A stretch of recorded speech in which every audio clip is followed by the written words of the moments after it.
Assalamualaikum warahmatullahi wabarakatuh.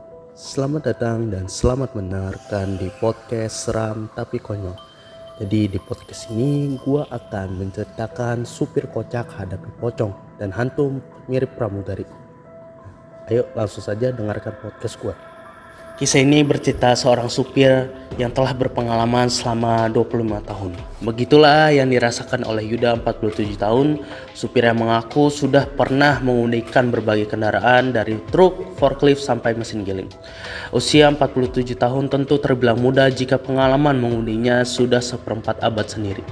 Yuda sendiri sudah mahir mengundi sejak SMP, lalu karena ingin cepat bisa cari duit sendiri, ia memutuskan menjadi supir selepas SMA di tahun 1992, alih-alih kuliah seperti teman SMA-nya yang lain. Satu cerita menarik disampaikannya, di tahun 1995, Yuda diterima bekerja di salah satu maskapai penerbangan nasional untuk mengantar pilot dan pramugari. Namanya mengantar pilot dan pramugari, pastinya perjalanan sering dilakukan pada dini hari atau menjelang subuh. Tak pelak, kadang lokasi penjemputan berada di pinggiran Jakarta, yang kala itu belum selamai sekarang. Suatu kali agar ia tidak telat menjemput pramugari di daerah Taman Mini, Jakarta Timur, Yuda pun menginap di rumah kawannya di Lubang Buaya menggunakan Mitsubishi L300. Yuda berangkat sekitar pukul 1 dini hari. Manakala melalui perempatan Taman Mini yang kini sudah menjadi Taman Mini Square, Yuda sekilas melihat sosok mirip pramugari dari kaca spion tengah. Akhirnya sosok itu duduk di bangku baris kedua. Sadar akan pandangannya, Yuda coba menenangkan diri. Dia mencoba meyakinkan diri bahwa ini hanya halusinasi. Maksudnya dia itu, mungkin halusinasi dia aja kali ya.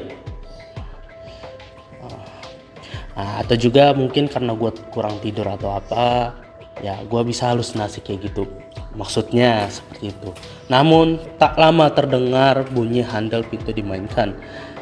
Yuda menengok ke belakang, ternyata tidak ada siapa-siapa. Saat melaju di terowongan Taman Mini arah Ciracas, bunyi handle makin keras. Tiba-tiba pintu langsung terbuka. Ia menepi dan menutup pintu. Namun dasar suka guyon, Yuda melontarkan kata-kata ke sekitar. Setan, jangan ganggu gue aja. Gue kan lagi cari duit halal. Kalau mau numpang bayar. Emangnya bensin punya nenek lo? Udah pergi sana, jangan ganggu-ganggu. Kalau mau ikut terbang, beli tiket. Kata dia waktu itu, kata dia. Usai melontarkan kata-kata tersebut, gangguan tadi tidak lagi muncul. Sambil membaca doa, dia melanjutkan perjalanan.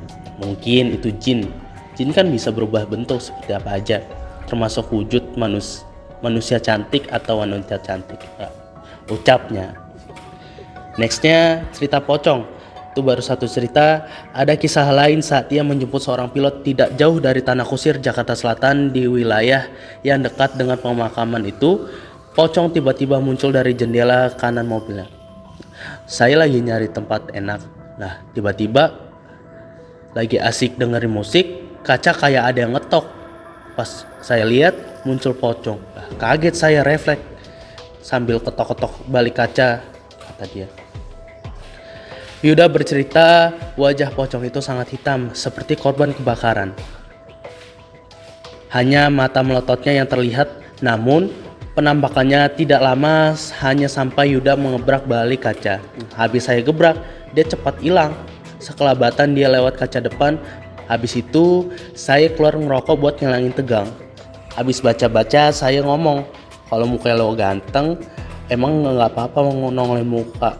Udah jelek, gosong iseng aja lo. Ke salon dulu kalau mau ketemu gue, kata Yuda sambil tertawa.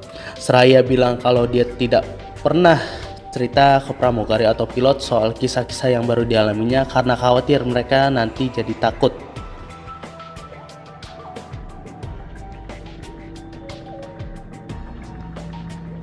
Saya Alif sebagai audioman berserta editor dari podcast ini pamit undur diri. Wassalamualaikum warahmatullahi wabarakatuh.